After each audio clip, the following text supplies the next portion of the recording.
যোৰহাট কেন্দ্ৰীয় মহাবিদ্যালয়ত আন্তঃৰাষ্ট্ৰীয় আলোচনা চক্ৰ এটি গাম্ভীৰ্যপূৰ্ণ অনুষ্ঠানেৰে অনুষ্ঠিত হৈ যায়।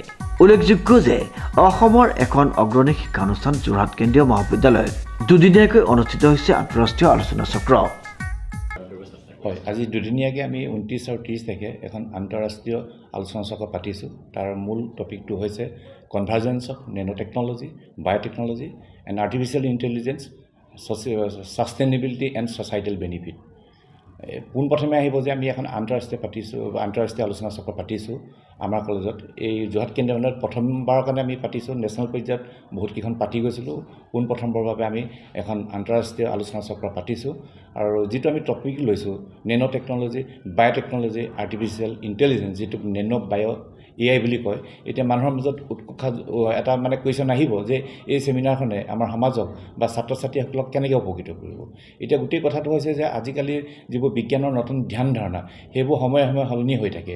বৰ্তমানৰ আৰ্টিফিচিয়েল ইণ্টেলিজেন্সৰ যুগত এই দুটা বৃহৎ যিটো টেকন'লজি অলৰেডি আছিলেই, নেনো টেকন'লজি এণ্ড বায়'টেকন'লজি, তাৰ লগত আৰ্টিফিচিয়েল ইণ্টেলিজেন্সৰ কনভাৰ্জেন্স হৈছে। ক'ত উপকৃত হ'ম যে আমাৰ সদায় কিছুমান সমস্যা আছে, যি সমস্যা হৈছে আমাৰ পলিউশ্যন, ছাষ্টেইনেবিলিটি, এগ্ৰিকালচাৰ লেণ্ডত আমাৰ প্ৰডাক্টিভিটি যিবোৰ সমস্যা, সেই সমস্যাবিলাক আমি অকণ গ্ৰীণ প্ৰক্ৰিয়াত যদি আমি তাক চলিউশ্যন বিচাৰিবলৈ যাওঁ, এটা পাৰ্টিকুলাৰ ডিচিপ্লিনে কেতিয়াও এইটো মিট আপ কৰিব নোৱাৰে।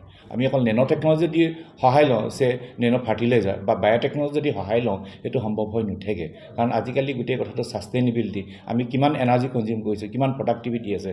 গতিকে এই গোটেইকেইটা টেকন'লজি, নেনো টেকন'লজি, বায়'টেকন'লজি আৰু আৰ্টিফিচিয়েল ইণ্টেলিজেন্স যদি সঠিকভাৱে আমি ব্যৱহাৰ CSIR আৰু NECৰ সৌজন্যত মহাবিদ্যালয়ৰ science and technology forum, IQAC আৰু ICৰ উদ্যোগত আয়োজিত উক্ত আলোচনা চক্ৰত IIT Guwahati, CSIR NEIST Jorhat, ICFRE, RFRI Jorhat আদি প্ৰতিষ্ঠানে সহযোগিতা আগবঢ়ায়।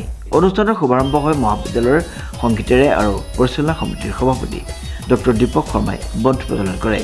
অনুষ্ঠানৰ আদৰণি ভাষণ অধ্যক্ষ ডক্টৰ দুলেন শইকীয়াই নেনো প্ৰযুক্তি, জৈৱ প্ৰযুক্তি আৰু কৃত্ৰিম বুদ্ধিমত্তাৰ সমন্বয়ে পৰিৱেশ বহনক্ষমতা আৰু উদ্ভাৱনী সমাধান উলিয়াবলৈ সহায়ক বুলি উল্লেখ কৰে। উদ্বোধনী ভাষণ আগবঢ়াই ৰবীন্দ্ৰনাথ ঠাকুৰ বিশ্ববিদ্যালয়ৰ উপাচাৰ্য অধ্যাপক মানৱেন্দ্ৰ দত্ত চৌধুৰীয়ে। মুখ্য বক্তা হিচাপে দক্ষিণ আফ্ৰিকাৰ ইউনিছা বিশ্ববিদ্যালয়ৰ অধ্যাপক বিজয়া শ্ৰীনিবাসু ভাল্লভ পুৰাপূৰ্বে সেউজ প্ৰযুক্তি আৰু শক্তি কাৰ্যক্ষমতাৰ ওপৰত গুৰুত্ব আৰোপ কৰে। দেশ বিদেশৰ বহু বিশেষজ্ঞ, গৱেষক আৰু শিক্ষাবিদে অংশগ্ৰহণ কৰা আলোচনা চক্ৰত 100ৰো অধিক গৱেষণা পত্ৰ উপস্থাপন কৰা হয়। অনুষ্ঠানৰ লগত সংগতি ৰাখি পোষ্টাৰ প্ৰতিযোগিতা, প্ৰদৰ্শনী আৰু ছাত্ৰ ছাত্ৰীৰ সামগ্ৰিক বিপণনৰ ব্যৱস্থা কৰা হৈছিল। উল্লেখযোগ্য যে মহাবিদ্যালয়খনে ইউনিছা ছাউথ আফ্ৰিকাৰ সৈতে এখনি মৌ স্বাক্ষৰ কৰে। প্ৰথম দিনৰ কাৰ্যসূচীৰ সামৰণি হয় ছাত্ৰ ছাত্ৰীৰ মনোমোহা সাংস্কৃতিক অনুষ্ঠানেৰে। প্ৰশান্ত গায়নৰ ৰিপৰ্ট, নিউজ নাও।